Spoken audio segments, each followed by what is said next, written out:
Olá, seja bem-vindo ao programa Papo Saúde. No Brasil, estima-se que o câncer de próstata é o segundo tipo de câncer mais comum entre os homens e o sexto tipo mais comum no mundo. Segundo o INCA, o Instituto Nacional do Câncer, estima-se que em 2013 sejam diagnosticados 60 mil novos casos da doença, mas algumas medidas preventivas podem ser adotadas a fim de detectar o problema. A próstata é uma glândula que tem uma função importante na vida reprodutiva do homem, porém, muitos deles desconhecem como ela funciona no decorrer da vida. A próstata é um órgão situado logo abaixo da bexiga do homem, tá? E um pouco à frente da uretra. Então ela fica na interseção entre a bexiga e a uretra. E a uretra passa pelo meio da próstata, tá? Por isso, um dos sintomas primeiros que o homem sente quando tem algum problema na próstata é o sintoma para urinar, dificuldade para urinar. Porque a próstata cresce e aperta a uretra e dá o sintoma, tá? A principal função da próstata no homem, né, é na idade reprodutiva. Ela é responsável pela final da produção do hormônio masculino, da testosterona, né? E a outra função dela, ela é responsável por grande parte da produção do esperma, é produzido por ele e pela vesícula seminal, né? E uma pequena parte pelo testículo, mas o maior volume é produzido pela próstata. As três principais doenças que acometem a próstata, né, é o câncer da próstata, é o mais temido pelos homens. A hiperplasia benigna é o crescimento, é um tumor mais benigno da próstata, é o mais frequente, né? E a prostatite é uma inflamação causada geralmente por infecção secundária. O câncer da próstata, como ele acomete mais a região periférica, a gente chama a casca da próstata, ele demora para dar sintoma. Daí por isso que o homem deve procurar o urologista mesmo sem sentir nenhum desses sintomas. E muito frequente o homem falar, eu não sinto nada, então não preciso procurar o urologista. Só isso é um erro. Se ele for esperar sentir e realmente ele tiver um câncer, esse câncer já pode estar avançado, porque ele cresce de fora para dentro. Então, até chegar na uretra para dar um sintoma, já foi. A idade, a alimentação inadequada e o sedentarismo são fatores de risco para o câncer de próstata. A doença é silenciosa. Uma vez que a incidência é crescente após os 50 anos, a prevenção é fundamental. O homem envelhece, mais predisposto ele fica ao câncer de próstata, tá? Por conta das alterações genéticas e até por conta também das lesões que aquela próstata pode sofrer ao longo da vida, né? Mas sabe-se que homens que têm uma vida um pouco mais cheia de estresse, com alimentação inadequada, sedentário, né, são fatores também indicativos de tendência a isso aí. E outro fator, logicamente, é o fator hereditário. Se teve um pai, ou um tio, ou um irmão que teve câncer de próstata, ele tem uma chance maior também de ter câncer na próstata. Normalmente, o estágio inicial é o ideal para se fazer o diagnóstico. Ele é apenas um pequeno caroço naquela região periférica, na casca, que geralmente o médico detecta no exame do toque, né? Ou pode ser um tumor ainda pequeno e você não detecta nem no toque ainda, né? E você só vê realmente quando faz a biópsia.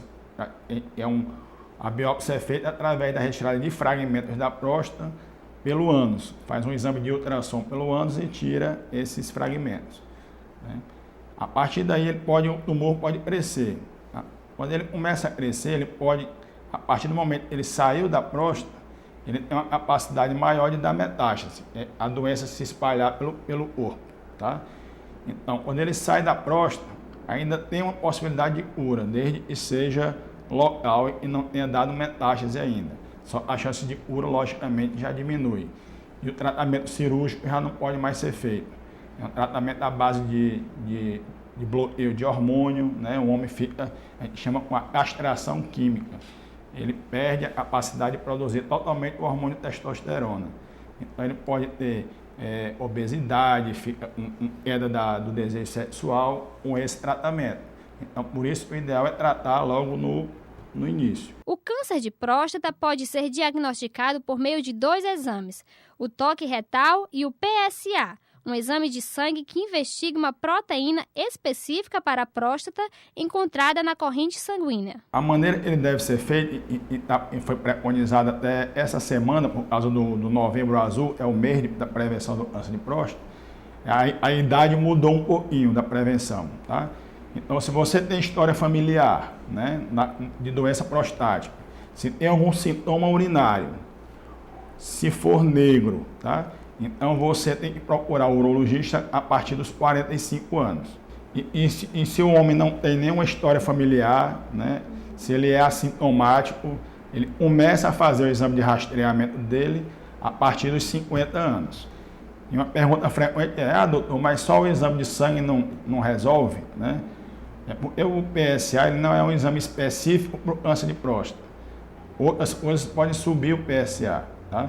Então ele tem uma margem de erro de 30% em média, né? Isso quer dizer o quê? De cada 10 exames, 3 podem estar errados. Você pode ter um PSA normal e ter o câncer. E quando você faz o exame de toque, você aumenta essa chance de estar mais correto o seu diagnóstico. Mas será que os homens estão conscientes da importância desse exame? O senhor tem quantos anos? Eu tenho 54. Já fez o exame da próstata? Ainda não. Por que o senhor não fez ainda? Porque eu ainda não fiz, ainda não tive tempo de fazer. Eu já fui operado já. Aqui na Santa da Casa, foi. Da próstata? Foi, da próstata. Em 2001 eu fiz, 2001. Mas tô bom, graças a Deus. Ainda dou uns remédios ainda, mas tá bom. Não preciso mais nada. Eu fiz um exame da próstata, mas deu normal, em 1992. Mas o senhor não fez, depois desse período não fez mais? Não fiz mais. Mas tem que fazer regularmente, né? Tem que fazer, né? Tá bom, hein? Eu faço meus exames desde 40 anos, mesmo com a nova recomendação médica de que a gente deverá fazer só após os 50, mas como eu tenho problema, já uma hereditariedade muito forte com relação ao carcinoma na família, eu desde os 40 anos que faço. Faz regularmente? Faço anualmente, sem nenhum problema. O senhor já fez o exame da próstata? Já, sim, há uns 3 anos atrás. Não faz regularmente mais? Não fiz mais não, mas eu vou voltar a fazer de novo. Nunca eu fiz. Recebi muito conselho para fazer. Eu acho que sempre, todo ano tem que fazer um exame, mas eu tenho medo. Não sei porquê, se mata. Mas a doença que mata mais o homem é a próstata, câncer do coração. É o câncer da próstata. Mata muito. Tá entendendo? E eu vou fazer, eu acho que em dezembro, agora dia 15, eu vou providenciar logo isso aí, porque tem que fazer logo cedo, enquanto ainda está no início. Como você pôde perceber, diante do diagnóstico de câncer de próstata, é necessária uma avaliação criteriosa do médico para indicar o melhor tratamento de acordo com o histórico clínico de cada paciente. Não saia daí, o Papo Saúde volta já!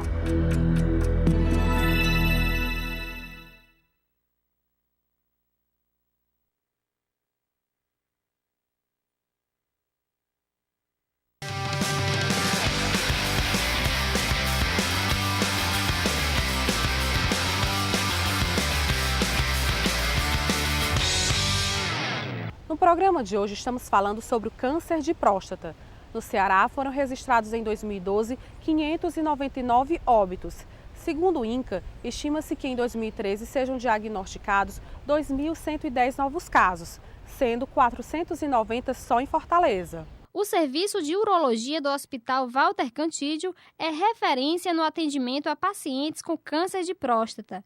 O Dr. Lúcio Gonzaga, responsável pelo setor, reforçou a importância do diagnóstico precoce e das campanhas de conscientização. Nós temos no Hospital das Clínicas, nosso Hospital Universitário, né, o nosso serviço de urologia organizado, né, temos atendimentos ambulatórios funcionando todos os dias, né, pela manhã, e aí nós recebemos os pacientes, né, que vêm se tratar de doenças urológicas, né, dentre elas o câncer de próstata, né, que é uma doença muito prevalente em nosso meio.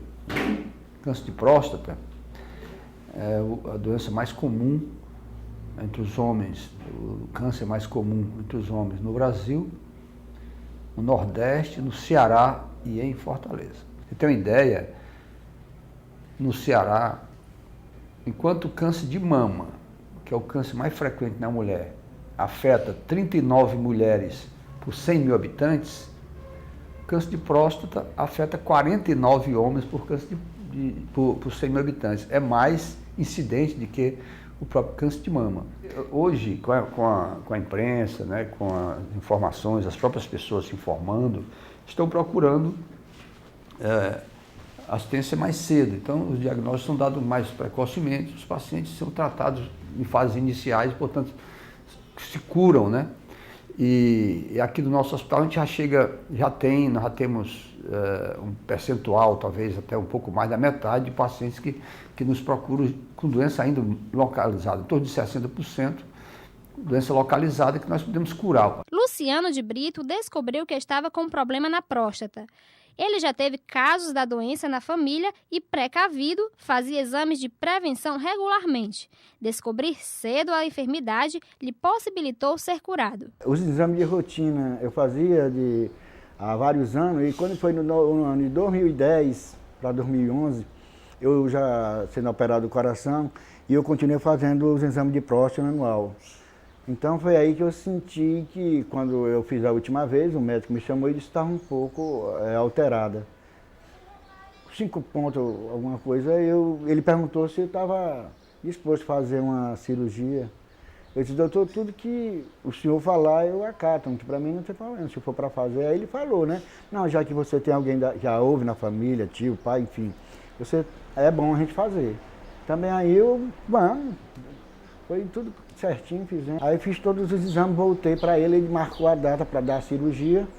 Daí demorou um pouco, né, uns 10 dias para me preparar, e fui fazer a cirurgia. Aí foi tudo normal, graças a Deus, não teve problema nenhum. Eu não sentia nada, nada mesmo. Inclusive o médico, quando você vai fazer um exame de próstata, ele pergunta onde é que os jatos da urina, né, aquela coisa de...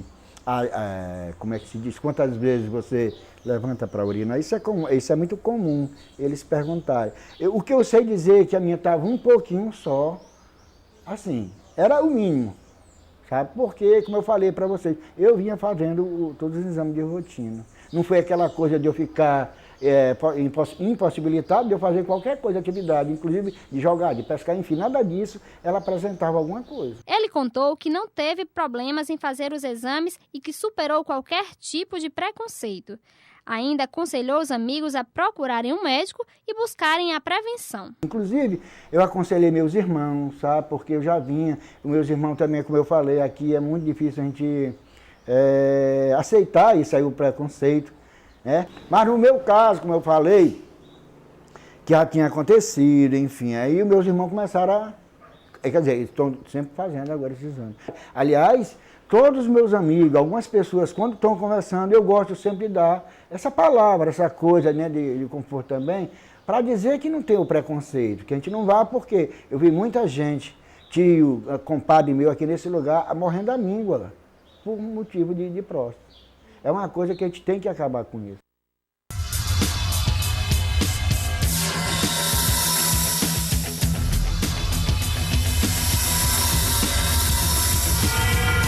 A Morinda citrifolia, mais conhecida como noni, é originária do Sudeste Asiático. É um fruto amarelado e de cheiro forte. As suas principais formas de consumo são os sucos de noni, as sementes do fruto assadas, o chá das folhas e o extrato em cápsula. O noni, ele tem efeito antihistamínico, tem efeito anti-inflamatório, ele ajuda no sono, né, na melhor qualidade do sono, porque ele interage com a serotonina. E também um dos principais efeitos e do que mais a população tem dúvida, né, que busca, é o efeito anticancerígeno. Então ele combate as células que cancerosas, né, faz com que diminua a proliferação das mesmas. A forma mais utilizada ultimamente é o suco de noni.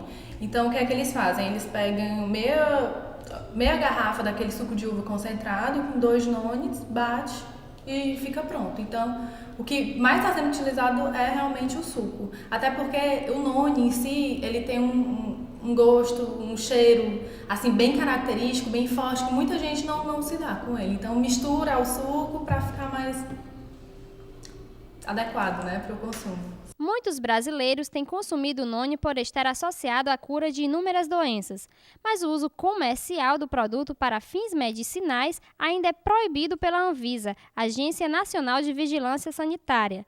Segundo o órgão, as poucas informações e os estudos até o momento são insuficientes para um consumo seguro. Mas não é difícil encontrar a fruta em feiras livres e supermercados. Aprenda a fazer o suco de noni. Agora a gente vai ensinar para vocês a receita do suco de noni. Os ingredientes são 2 frutas bem maduras e 1 litro de suco de uva, certo? A gente precisa de um liquidificador para bater o noni e a gente tem que tirar a pele, certo? O noni, ele tem uma pelezinha, você pode ver que ele tem um pouco de... uma casca mesmo, você vai tirar essa casca, certo? E você pode... não pode pôr inteiro, você pode partir assim em alguns pedaços, 3 ou mais.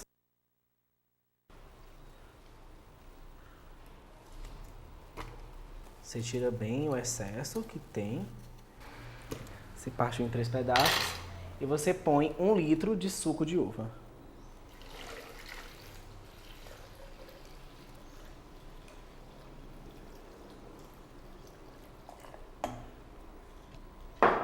E depois é só bater bem.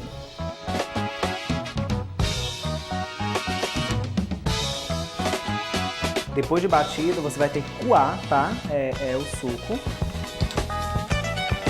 Ele fica com um grande excesso de espuma, mas isso é normal, né? Até porque ele é batido com as sementes. Você pode bater até um pouco mais, certo? As sementes não se trituram, elas são bem resistentes.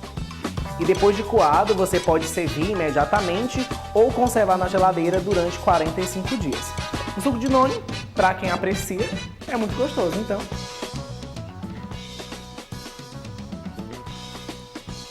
Receita super fácil e ainda sem comprovações científicas de que tem algum resultado, mas é muito gostoso. E assim nós encerramos mais um Papo Saúde. Se você quiser conversar com a nossa equipe, é só ligar para o 34